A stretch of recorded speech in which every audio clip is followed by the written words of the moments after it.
di masjid al-Qur'an. Wassalatu wassalamu ala sayyidina wa habibina wa syafi'ina wa dhukrina wa maulana Muhammadin khairil bariyah wa ala alihi wa ashabihi dawil nufusis zakiyah. Amma ba'du. Ada orang yang bertanya, Ustaz Gunawan, apakah kita sudah tiba di bulan Maulid? Belum. Hari ini saja kita berada pada tanggal 25 Muharram 1443 Hijriah. Oh gitu ya. Tapi kenapa di Losmawe setiap simpangnya sudah dipasang tenda? Ma'asyiral muslimin wa zumratal mu'minin rahimahumullah. Allah sedang menguji kita.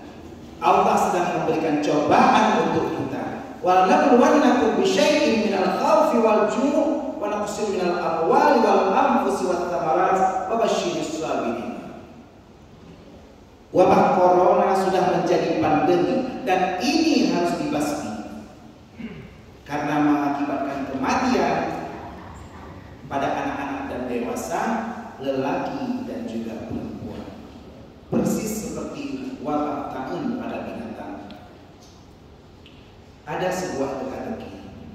Binatang apa yang tidak sempat mengalami masa anak-anak langsung dewasa dan tidak ada yang perempuan, semuanya laki-laki. Bagi yang penasaran silakan simak sampai akhir tausiah. Ma'asyiral muslimin wa zumratal mu'minin rahimahumullah. Ada sebuah kisah di sebuah daerah yang sedang diterapkan PPKM level 4. Seorang ayah berkata kepada dua orang anaknya, Ananda, ada dua pesan yang tidak boleh kalian lupakan. Yang pertama, jangan pernah menagih piutang. Yang kedua, jangan pernah terkena terik matahari secara langsung. Ketika sang ayah wafat, sang ibu datang ke tempat anak sulungnya. Ternyata anak sulungnya bangkrut. Kenapa bisa begini, nak? Ini gara-gara pemerintah menerapkan PPKM level 4 dan saya mematuhi perintah ayah. Ketika ayah memerintahkan agar saya tidak menagih piutang, maka saya biarkan semua orang yang berhutang pada saya tidak saya tagih, membuat toko saya kehabisan modal.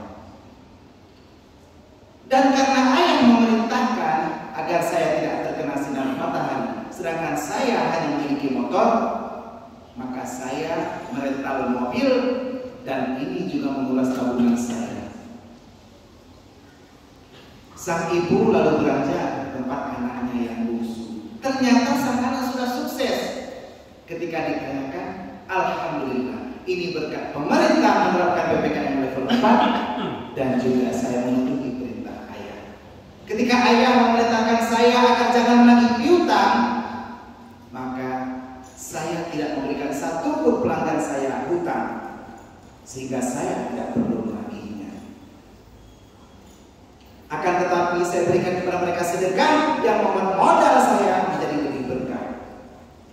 Dan ketika ayah berpesan agar saya tidak terkena sinar terik matahari, maka saya pergi ke toko lebih pagi daripada matahari terbit dan pulang setelah matahari terbenam. Akhirnya pelanggan begitu berbondong-bondong ke tempat saya karena toko saya buka lebih pagi dan tutup lebih malam. Mindset yang berbeda memberikan hasil yang juga berbeda. Alhamdulillah, hari ini kita berkumpul di rumah Allah, tempat terbaik, di hari terbaik, bersama orang-orang terbaik, dan kita juga berada pada kondisi terbaik dalam keadaan sehat walafiat. Di hari Jumat, berbanyak taat, kurangi maksiat, ayo segera bertobat karena kiamat sudah semakin dekat. Kita harus selalu bersyukur atas segala nikmat yang Allah berikan kepada kita. Akan Tetapi sadar tidak sadar, hari ini ada satu nikmat Allah terbesar yang Allah cabut dari kita. Hari ini Allah buat kita malas untuk beribadah, walaupun waktu luang kita banyak. Kita lebih sering mengecek notifikasi di HP, padahal di Al-Quran ada 6.666 notifikasi yang mungkin hari ini belum kita baca. Kalau kita saat ini sedang berada di masa pandemi, setidaknya ada janji dari Allah yang mungkin melegakan hati. Al-Insyirah ayat 5 dan 6. Fa inna ma'al usri yusra, inna ma'al usri yusra. Setelah wabah yang begitu mencekam ini, pasti akan ada kenikmatan. Ada badai, tapi setelah itu pasti ada pelangi. Hari ini mungkin kita merasa terbebani dengan adanya penyekatan PPKM level 4. Tapi bila ini bisa meningkatkan angka vaksin, maka mungkin masker ini pun bisa kita lepas, ekonomi masyarakat pun akan segera bangkit, dan pastinya kita akan lebih siap bersyukur menjemput rezeki dari Allah Subhanahu wa Ta'ala. Allah berfirman, Rasul bersabda dan pergi berkata, semoga salawat dan salam akan selalu tercurahkan, tersajikan dan tersanjungkan kehadiran Nabi Muhammad sallallahu alaihi wasallam, di mana beliau pernah bersabda, al-hilyatu khairun minad dawa. Mencegah lebih baik daripada mengobati. Apakah lebih baik kita merokok, begitu kita terkena sakit paru-paru baru kita berobat? Apakah lebih baik kita minum kopi dengan banyak, lalu ketika kita kena darah tinggi baru kita berobat? Tentu tidak. Hari ini guru kami Abu Muni bulan kemarin bertepatan dengan Hadikda 2 September, beliau menekankan hadis ini adalah dalil bagi vaksin. Vaksin adalah langkah untuk pencegahan daripada penyakit, dan inilah yang Rasulullah ajarkan kepada keluarganya, sahabatnya, tabi'in, ulama mutaqaddimin, ulama mutakhirin, serta para ulama yang mu'tabar. Kata ikramah wa ta'ziman kepada pengurus Masjid Al-Fitrah Korem, Bapak Jamidin, dan seterusnya kepada seluruh pengurus yang sudah menghubungi saya, ada Bu Fikral yang sudah menghubungi, serta Pak Sirok yang dulunya sebagai kabintal, yaitu Pak Zulkesir. Seterusnya kepada Bapak Danrem yang sudah banyak membimbing saya, Bapak Kasem yang merupakan abang meeting saya di Rusia, Bapak Dandim dan Ramil dan lain-lain yang sudah berkumpul di sini. Pastinya seluruh jamaah yang hadir beriktikaf di Masjid Al-Fitrah. Sebenarnya pada hari ini dapat saya sampaikan, Bapak Gubernur kita Insinyur Hadi Nova Ilyas MD mengundang Bapak Bupati beserta jabatan. Di sana ada PEMA, ada BPMA dan juga PGI. Kita rapat untuk pemberian 10% hak migas kepada Aceh Utara. Turut diundang Direktur Utama PT Pasai Energi. Tapi saya selaku Komisaris Utama PT Pasai Energi Migas hari ini memilih untuk berada di Masjid Al-Fitrah bersama Abu Abi Awalid Tengku dan para sahabat, karena ingin bersama berkumpul di rumah Allah ini. Mungkin ini bukan sesuatu yang membanggakan. Saya tidak ke Banda Aceh karena saya tidak diundang. Tapi pastinya saya juga masih ingat, karena kita dulu semua masih prihatin, kita masih berada pada PPKM. Masyaallah muslimin wa sunnatul mu'minin rahimakumullah. Covid-19 sudah menjadi pandemi, dan Al-Quran mengajarkan kita atiullah wa atiur rasul wa ulil amri minkum. Untuk bisa memberantas dan menangani pandemi ini, ikuti perintah dari pemimpin kita. Setidaknya ada 3 karakter pemimpin yang bisa membasmi wabah ini. Yang pertama Oki Kristianto, yang kedua Muhammad Ridha, dan yang ketiga Sulirat bin Baskoro. Dalam 10 menit ke depan kita akan bahas ketiga karakter pemimpin yang mampu membebaskan warga atau supaya kita tercinta dari wabah corona. Yang pertama, kaum ayah mertua asosiasi Allah, yaitu Oki Kristianto. Oke, orangnya keren. Kristianto kisah budi pekertinya yang top. Tubuh yang keren, tubuh yang tinggi, semampai dan atletis merupakan ciri fisiologis dari seorang pemimpin yang pastinya akan berefek kepada psikologis rakyat yang dipimpin. Rasulullah sendiri memiliki tubuh yang tinggi, bahkan paling tinggi. Kita sering mendengar dalam nadam lam yahtalim, kafahu qad alata qauman idza jalasu. Wadai gedung dalam kawan le manyambahu di maulana. Artinya apa? Fisik Rasulullah memang paling atletis dan oke orangnya keren. Kristianto, kisah budi pekertinya yang top. Akhlak dari seorang pemimpin saat mengadakan vaksin, memberikan hadiah, mengadakan door prize, membagikan sembako, al-hadaya Rasul Mahabbah. Inilah yang akan selalu menjadi kisah yang diingat orang hingga akhir hayat. Kalau kita sebagai pemimpin bisa memakai budi pekerti atau akhlak kita, maka kita sudah mencontoh Rasulullah yang memiliki budi pekerti yang luhur. Rasulullah sendiri saat menghadapi rakyat, beliau memiliki akhlak yang ingin diajarkan dalam ilmu tasawuf. Karena khuluquhul Quran, akhlak Rasulullah itu seperti Al-Quran. Ilmu tasawuf inilah yang hari ini kita pelajari bagi para pemimpin agar punya akhlak dan budi pekerti, sehingga saat mengajak orang untuk divaksin, maka orang akan berkata amin. Pemimpin yang berakhlak, oke, orangnya keren. Kristianto, kisah budi pekertinya yang top. Orang inilah yang berilmu tasawuf harus diikuti dan juga memiliki karakter pemimpin yang bisa meredam wabah di kota kita. Yang kedua, adul mutuah asal syurga Allah, Muhammad Ridha. Muhammad mulutnya faham amat, ridha rindu akan selalu ada. Rasulullah mengajarkan sosok pemimpin agar pandai dalam berorasi, agar pandai dalam mengatur kata-kata. Muhammad mulutnya paham amat juga contoh dan karakter yang diajarkan Rasulullah kepada seluruh pemimpin. Pemimpin yang paham tata cara protokoler tentang bagaimana mengatur pola kesehatan daripada warganya, maka orang ini akan menjadi pemimpin yang berhasil. Orang yang mendukung kepemimpinannya bukan hanya dengan paham, tapi juga dengan ilmu, maka dia akan mampu meraih simpati dari masyarakat. Dan ini yang Rasulullah ajarkan, talabul ilmi fardhatun ala kulli muslimin wa muslimatin. Rasulullah mengajarkan ilmu agar semua warga rindu kepadanya. Sampai saat ini rindu kita kepada Rasulullah akan selalu ada dalam dada. Ridha, rindu akan selalu ada. Dan inilah yang Rasulullah ajarkan, bagaimana ilmu mampu menghalau semua berita hoax yang ada di sekitar kita. Ada 1000 orang yang divaksin, 1 orang yang meninggal, tapi 1 orang ini yang diekspos. Bagaimana kita lihat masyarakat kita sudah terpengaruh dengan berita miring tentang vaksin. Syekh Abdullah Mutlaq, seorang ulama besar dari Saudi Arabia, mengeluarkan fatwa, barang siapa yang menyebarkan berita untuk menghalangi vaksin, maka dia terkena hukuman ta'zir dan dia menanggung dosa dari dusta dan khianat, termasuk juga dosa menzalimi hak kesehatan pribadi dan juga seluruh negeri.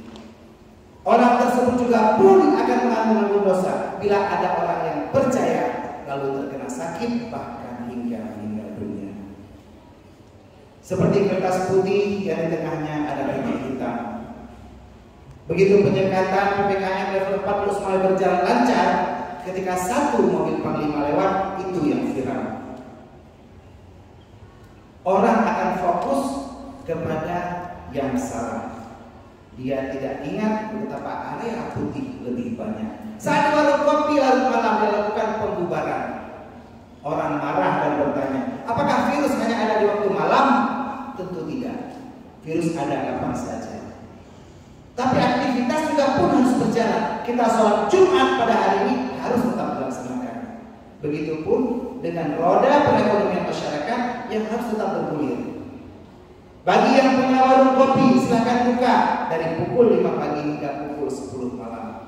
Saat uang sudah penuh di laci, silakan tutup malam sehingga kembali buka kedai kopi.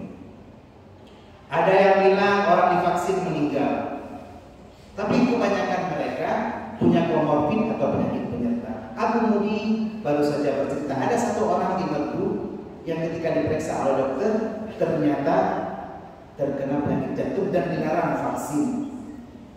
Akan tetapi beliau mengabaikan pesan keluarganya dan tetap vaksin di tempat lain tanpa mengatakan penyakitnya. 3 hari setelah itu meninggal. Idza jaa ajaluhum la yastakhiruna sa'atan wa la yastaqdimun. Ingatlah kematian, bertakwalah kepada Allah. Kita tidak tahu kapan ajal kita tiba, tapi yang pasti itu bukan karena vaksin. Inilah yang diajarkan oleh Allah dalam agama kita melalui ilmu tauhid. Nabi Ibrahim sebagai bapak tauhid, dalam Quran surat Ibrahim mengatakan, wa idza maridtu fa huwa yashfin. Kalau hari ini kita sakit, maka berikhtiarlah kita, salah satunya dengan cara vaksin. Kita hari ini berada di tanggal 25 Muharram 1423 Hijriah, dan ingatlah bahwa Allah mengangkat penyakit Nabi Ayub pun di bulan Muharram. Inilah wujud iman kita dalam rangkaian tauhid. Semoga Allah menyembuhkan seluruh orang yang sakit, baik di KST maupun di rumah sakit Jum'iyah. Melalui pemimpin Muhammad Ridha, mulutnya paham aman, rindu akan selalu ada. Yang ketiga, yang terakhir, sosok pemimpin yang mampu menghilangkan wabah corona, yaitu Sumiati Baskoro. Sumiati suka mikir rakyat yang paling penting, Baskoro, basmi corona hingga roto. Rasulullah juga adalah sosok idola yang mempunyai karakter Sumiati. Suka mikirin rakyat yang paling penting. Bagaimana kata Rasulullah, khairukum anfa'ukum linnas. Dan inilah yang dijalankan oleh pemimpin kita di wilayah Koridor 11 Lawangsa ini. Bagaimana gerakan vaksin gencar disembuhkan. Bahkan di Kota Losmawe, Pak Dandimnya, Eko dan Oke dengan Pak Kapolres juga keduanya saling bersanding dan juga berdampingan dalam menjalankan vaksin ini. Bagaimana vaksin ini apabila kita berhasil menekan angka corona, bahkan vaksin hingga hampir 100%, maka basmi corona hingga roto, insya Allah kita akan bebas pergi haji dan umrah. Hari ini seperti kita ketahui bersama, negara Indonesia beserta 8 negara lainnya dicekal untuk pergi umrah. Kenapa? Karena angka vaksin kita rendah. Kalau kita pergi umrah, hari ini kita harus vaksin yang ketiga oleh merek Moderna. Dan kita pun harus karantina 14 hari di negara ketiga selain negara Arab dan Indonesia. Kalau angka vaksin kita rendah, maka ini akan terjadi. Tapi di Eropa begitu angka vaksinnya tinggi, mereka sudah bisa nonton bola tanpa masker. Di Jakarta, karena sudah hampir 70%, mereka sebentar lagi juga akan lepas masker. Apakah kita di Aceh akan selalu bertahan seperti ini? Pilihan ada di tangan kita. Dan disinilah kita ajak, mari Baskoro, mari basmi corona hingga roto. Nabi Khidir alaihissalam pernah mengajarkan kita bagaimana sholawat kepada Rasulullah mampu menjadi stimulan untuk membasmi wabah dan pandemi, menghilangkan penyakit dan mengabulkan doa bagi para orang yang membaca. Allahumma sholli ala sayyidina Muhammadin sholatan takunu likulli usrin yusra wa likulli da'in dawaan wa likulli saqamin shifaan wa ala alihi wa sahbihi wa sallim. Barang siapa yang mendawamkan membaca sholawat itu, insya Allah ini pun akan menjadi ikhtiar selain vaksin yang kita lakukan. Saat corona sudah rontok, angka vaksin sudah meningkat, maka semuanya sudah tidak lagi PPKM dan kita insya Allah ekonominya akan bangkit, muamalah akan lancar, dan muamalah inilah yang diajarkan dalam furu' ilmu fikih. Apabila pemimpin menerapkan ilmu fikih ini, maka akan ada karakter Sumiati Baskoro, suka mikir rakyat yang paling penting dan tingkatkan imun dengan Baskoro, basmi corona hingga roto, dengan tetap patuhi protokol kesehatan. Ma'asyiral muslimin wa zumratal mu'minin rahimahullah, inilah kesimpulan dari 3 karakter pemimpin dalam Islam yang bisa meledakkan wabah. Ada Oke Kristianto, orangnya keren, bisa beri pengertiannya yang top. Ini diajarkan dalam ilmu tasawuf, yaitu amin. Yang kedua, Muhammad Ridha, menurutnya faham Muhammad Ridha akan selalu ada. Ini diajarkan ilmu tasawuf, iman, dan yang terakhir sunnatul maskoro. Suka mikir rakyat yang paling penting, paskoro, basmi corona hingga rontok. Ini diajarkan dalam ilmu fikih imun. Ketika ilmu inilah yang diajarkan oleh Rasulullah, sang karakter pemimpin sempurna, sang karakter pemimpin idola Nabi Muhammad SAW. 3 ilmu, tasawuf, tauhid, dan fikih yang disingkat dengan Tastafi. Saya Ustaz Gunawan, Sekjen Tastafi, mengajak para seluruh jamaah untuk menghindari COVID dengan mengamalkan ayat wala tulqu biaidikum ila tahlukah. Hindari COVID dengan mematuhi prokes, amin, iman, dan imun. Apabila wabah belum ada, maka kita tolak dengan doa tolak bala. Saat kita berdoa tolak bala, kita telungkupkan tangan kita ke bawah. Allahumma dfa' annal bala. Idfa' artinya tolak. Tapi bila saat ini wabah sudah ada di tempat kita, wabah corona sudah berada di sekitar kita, maka saat berdoa tangan kita diangkat dan doanya berubah. Allahumma rfa' annal bala. Irfa' bukan idfa'. Allahumma rfa' annal bala. Ya Allah, jauhkanlah bala daripada kami. Hari ini saat kita berada pada PPKM level 4, mungkin di dompet kita yang kita bawa bukan hanya lagi uang, akan tetapi kita saat ini saat membawa dompet, kita akan selalu mungkin siap sedia dengan kartu vaksin. Dan inilah yang harus selalu kita bawa. Tapi bila corona ini hilang, kita akan lancar berada di sekitar kita, membawa seluruh aktivitas yang kita jalankan dengan selamat sentosa. Dan akhirnya inilah yang kita harapkan bagi seluruh jamaah semua. Di akhir tausiah ada jawaban teka-teki, binatang apa yang tidak pernah merasakan anak-anak langsung dewasa dan tidak ada yang perempuan, semuanya laki-laki? Ya, jawabannya betul, kucing. Kucing dia tidak pernah anak-anak dan tidak ada perempuan karena sejak lahir sudah berkumis. Mungkin kita pun pernah dengar nama tumbuhannya kumis kucing. Semoga Allah menjauhkan kita dari COVID dengan ikhtiar vaksin, suntik vaksin dengan Bismillah. Allah pemudah urusan hamba. Inilah saja dapat saya sampaikan pada